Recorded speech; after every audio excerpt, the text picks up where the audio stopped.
Joshua, can you tell us, first of all, about your childhood? Well, let's see, how did I start? I was 4 years old when I started to play the violin. My parents were psychologists but they played music. My mother played the piano, and my father had a violin that he played a little bit, and he used to sing, and there was a lot of music in my family, so everyone in my family had to play an instrument. So my sister played piano and cello, and I played the violin from the age of 4, I didn't think I was going to be professional. I just played like everybody else, and then it wasn't until later, when I was about 12 years old, that I started to think this could be a serious thing. I always loved to perform. So my first concert with orchestra was playing the Bach double concerto, which some of you may know. Anyone play the double concerto by Bach for 2 violins?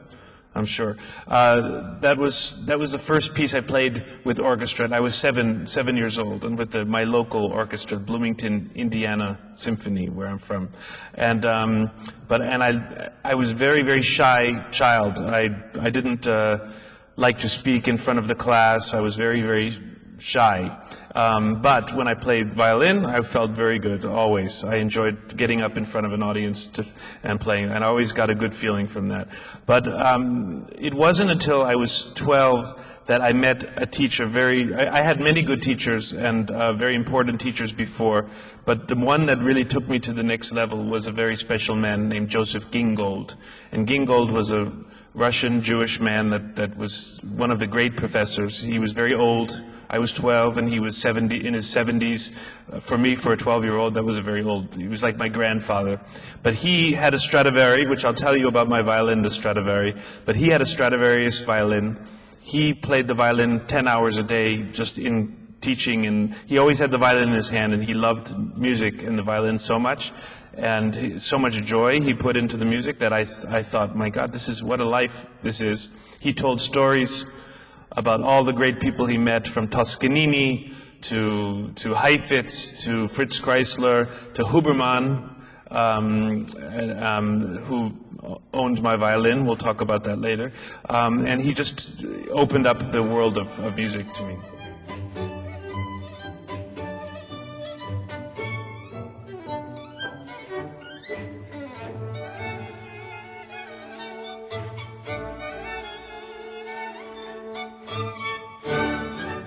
Well, can you tell us a little bit about teachers? How do we know when to change teachers? That's a big question for parents and for teachers.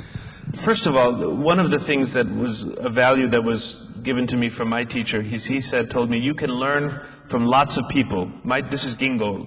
So I was a student of Gingold, but he said, go play there was an Israeli violinist named Yuval Yaron. I don't know if you remember him. He was teaching at the university. He was an incredible violinist. And he was down the hall teaching. And he said, go play for Yuval. So I played Izai for Yuval, and he taught me some things. And he said, go to Europe and take lessons with Henrik Shearing, and go to Aspen and study with Dorothy DeLay for the summer, see what you think. He wasn't protective. And so he taught me that you can learn from a lot of people, and I think it's a mistake if you think that you're going to spend your whole life with one guru that's going to teach you everything about music. You learn from everybody you work with. I continue to learn from every conductor and people I play chamber music with, and you have to have an open mind about studying. But, a good teacher, I think, is very important for parents, though, to really try to make sure that the teacher is someone that's inspiring and stimulating your child, and that they're enjoying it on some level. Of course, we don't always want to practice. I know that I'm sure you fight with your parents about wanting to practice, not wanting to practice. I did, of course, and now I fight with myself about not wanting to practice. For the most part, you have to have a teacher that's somehow bringing joy so I think it's very important. Also, it's the connection between the student and it's got to be a special chemistry. So if it's not happening, you need to move on. And so, but it's a very difficult thing because you become attached to teacher. Even if you know you need something more, it's very difficult to say it's time to move on. Was there any point when you said, no, I don't want to go on. This is... Of course, I had days where I did not want to practice, I just wanted to. And my parents, but to answer the question, I never completely wanted to stop. It was not, because for me I played since I was 4 years old, it was like part of me, and I never wanted to give it up completely. But one of the reasons I thank my parents, for this, because they also thought it was very important that I was a normal kid, and I played a lot of sports. I was into tennis. In fact, I was quite competitive tennis player when I was 10 years old. I played tournaments and things like that, and I was into basketball and doing all the normal things. So my life was not all about music. I have never been someone who practices many hours a day. And I believe much more in the quality of time than the amount of time.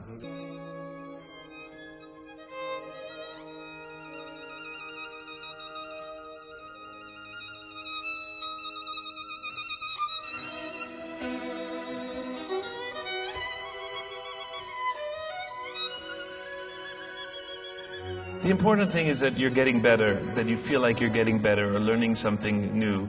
I mean, for me, the way I got through practicing, because there were times when I didn't like it, is to set a goal. I would like to learn a new piece, so I would say, by the end of the day, I'm going to be able to get through the next 2 pages of this piece. And that's a challenge. It's like a puzzle. I always like puzzles. As a kid, mathematical puzzles and logic puzzles and figuring things out. And so music is like that. And setting a goal is very important to helping you practice. If you're just kind of playing through and you watching TV and playing through and at the end of the day you're not sure if you're any better than you were before the day, then it's not a good practice. But if you feel good about it after, like, gosh, I got a little bit better, then you've had a good practice. It doesn't matter if it's 1 hour or 5 hours.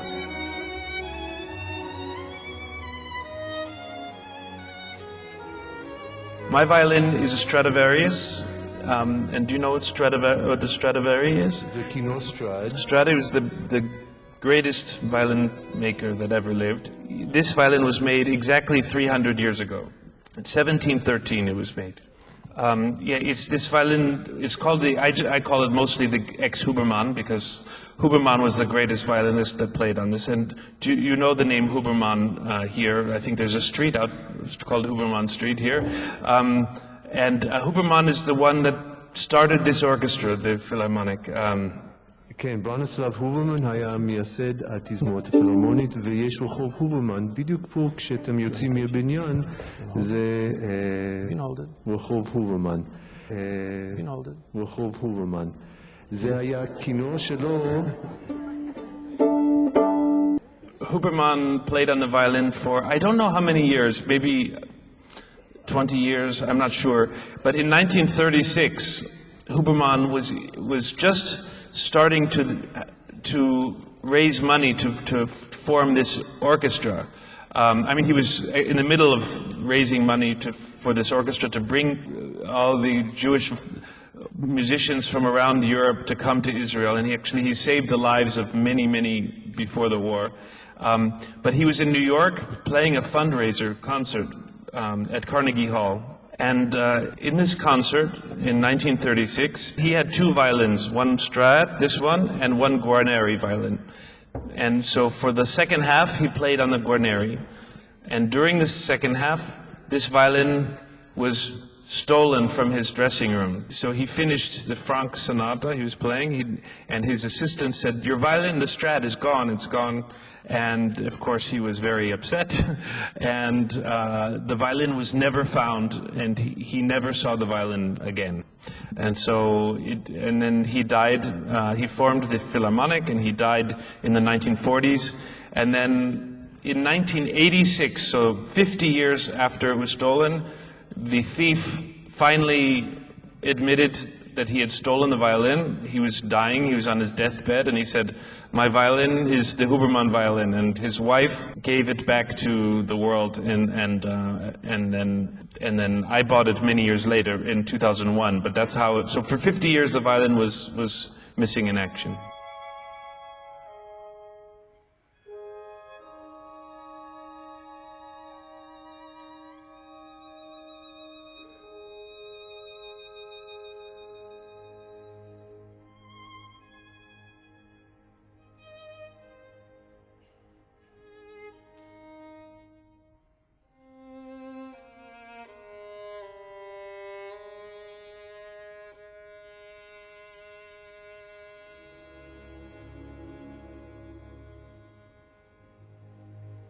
And you're going to play on this violin tonight? Yes, it's I only have one violin. This is it. I can't afford anymore. This is worth many millions of shekels, many tens of millions of shekels, and it's a very special connection with the violin. And that's also very important. By the way, you're talking about teachers. Having a good instrument is something that can be very inspiring for us all. So this makes me want to practice. When the sound is good and you enjoy it, it makes me want to practice.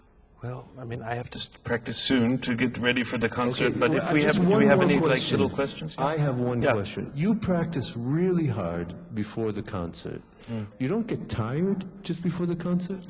Do I get tired? Well, it's a balance. You have to find the right balance between getting a little bit tired. I want to get a little bit tired because usually I have too much energy before the concert. I want to relax. But if you do too much, then you've used up too much energy. What important for me before a concert is to practice slowly and under tempo, and very carefully and slowly try to calm.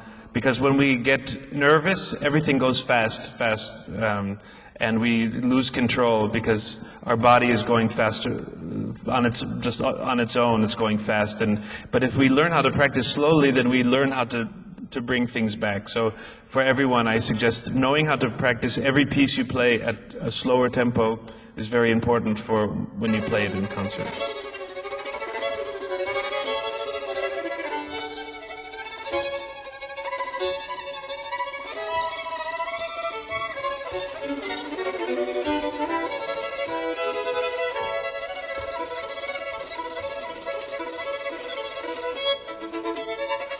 Joshua Bell, thank you very much. Thank you so much.